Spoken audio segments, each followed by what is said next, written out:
नमस्कार दोस्तों हमारे YouTube चैनल प्रभु यूपीपी में आप सबका एक बार फिर से स्वागत है। दोस्तों बच्चों का प्रश्न होता है कि सर सबसे ज्यादा जो हम ध्यान दें वो किस विषय पर ध्यान दें। तो दोस्तों आज का जो हमारा वीडियो है ये इसी विषय पर आधारित है कि सबसे ज्यादा जो आपको फोकस करना है। जैसा कि आप सभी जानते हैं जीएस, हिंदी, मैथ और रीजनिंग, इन्हीं चारों सब्जेक्ट से जो है कि आपके एग्जाम में प्रश्न पूछे जाते हैं। तो ऐसे में किस पर ज्यादा ध्यान दे, जीएस पर दे, हिंदी पर दे, रीजनिंग पर दे या मैथ पे दे। तो दोस्तों मैं आपको बता दूं सबसे पहले कि जीएस से कुल 38 प्रश्न आते हैं, हिंदी से कुल 37 प्रश्न आते हैं। वहीं बात करें अगर ऐसे तो आपके सिलेबस में आपका जो एग्जाम पैटर्न है उसके अकॉर्डिंग मैथ से कुल 38 प्रश्न होते हैं और रीजनिंग से 37 प्रश्न। लेकिन ये 38 प्रश्न मैथ से आते नहीं है। आते कितने हैं? 18 से 20 प्रश्न ही आते हैं। तो बाकी के प्रश्न क्या होंगे? बाकी के प्रश्न आते हैं आपके रीजनिंग में, यानी कि 18 से 20 प्रश्न तो आपके मैथ क्या है, बाकी का जो आपका 18 प्रश्न बच रहा है वो कहां चला गया? रीजनिंग में चला गया। अब रीजनिंग का आपका कितना बढ़ गया?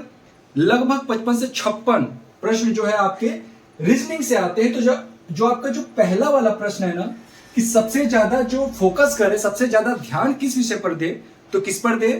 रीजनिंग पर दे। किस पर?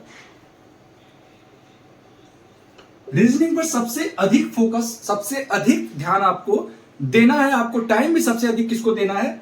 रीजनिंग को, क्योंकि लगभग 56 प्रश्न जो है इससे एग्जाम में पूछे जाते हैं। अब आप समझ सकते हैं कि 56 प्रश्न यानी कि 112, कितने?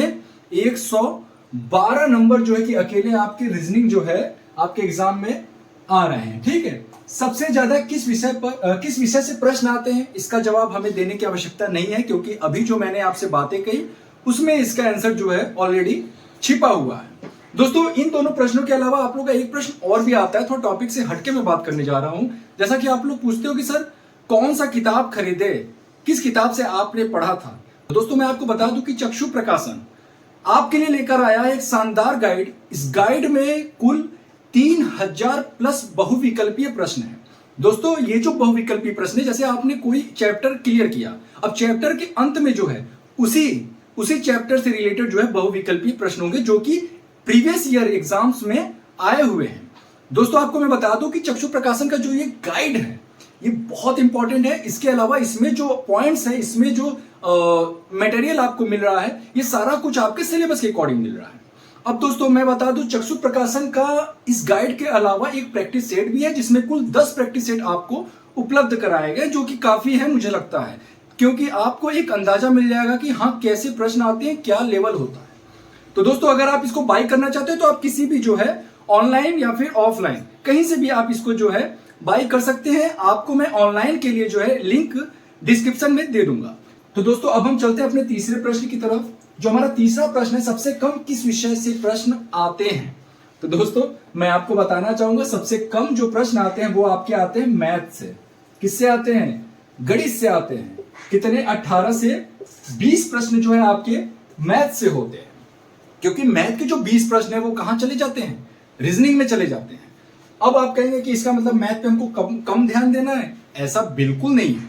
मैंने क्या कहा कि सबसे अधिक ध्यान आपको रीजनिंग पे देना है, लेकिन ये कतई मैंने नहीं कहा कि आपको मैथ पे ध्यान नहीं देना है। देखिए रीजनिंग और मैथ दोनों मिला के 75 प्रश्न हैं और ये बहुत इंपॉर्टेंट है। ठीक है, जीएस अगर आप पढ़ रहे हो, आप श्योरिटी के साथ आप नहीं कह सकते हो कि आप जो है 38 में से आप 30 प्रश्न सही कर पाओगे, लेकिन अगर आपने रीजनिंग और मैथ अच्छे से पढ़ा है तो आप कह पाओगे कि दोनों को मिला के 75 में से आप जो 60 प्लस प्रश्न जो है हल कर सकेंगे।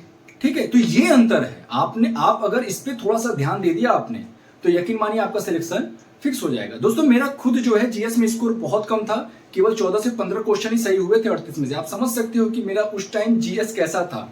बहुत मतलब ये कमजोर तो नहीं कहूंगा, लेकिन क्या होता है ना जीएस में आपका पढ़ा हुआ एग्जाम में फंस रहा है या नहीं फंस रहा है ये भी इंपॉर्टेंट हो जाता है। मेरा हिंदी, रीजनिंग और मैथ इन तीनों को मैंने जो है इन तीनों में मेरा स्कोर बहुत अच्छा रहा था और यही वजह है कि आज मैं सेलेक्ट हूं। ठीक है, तो दोस्तों ऐसा बिल्कुल मैं नहीं कह रहा हूं कि आपको मैथ पे ध्यान नहीं देना है। ध्यान आपको सभी विषयों पर देना है, लेकिन जो कि बच्चे प्रश्न पूछते हैं कि सर सबसे अधिक किससे प्रश्न आते हैं, सबसे अधिक ध्यान किस विषय पर देना है, तो उसका जवाब मुझे देना था। तो उम्मीद करता हूं ये जो मेरा आज का वीडियो है इस वीडियो के माध्यम से आपके जो प्रश्न आते थे कि सर जो सबसे अधिक प्रश्न किस विषय से आते हैं, किस पर अधिक ध्यान देना चाहिए, किस विषय पर अधिक हम टाइम दें, ये चीजें जो है आपके मन में जो डाउट्स थे इससे रिलेटेड, वो सारे डाउट्स जो है क्लियर हो चुके होंगे। तो दोस्तों उम्मीद करता हूं ये वीडियो आपके लिए बहुत ज्यादा इंफॉर्मेटिव, बहुत ज्यादा यूजफुल और बहुत ज्यादा आपके लिए बेनिफिट वाला होगा। तो दोस्तों उम्मीद करता हूं इसी तरीके से आप हमें सपोर्ट करते रहेंगे और मैं आपके लिए आपके जितने भी सारे डाउट्स हैं उन डाउट्स को दूर करने वाले वीडियोस लेकर आता रहूंगा। तो दोस्तों फिर मिलेंगे किसी अन्य वीडियो के साथ, तब तक के लिए जय हिंद, जय भारत।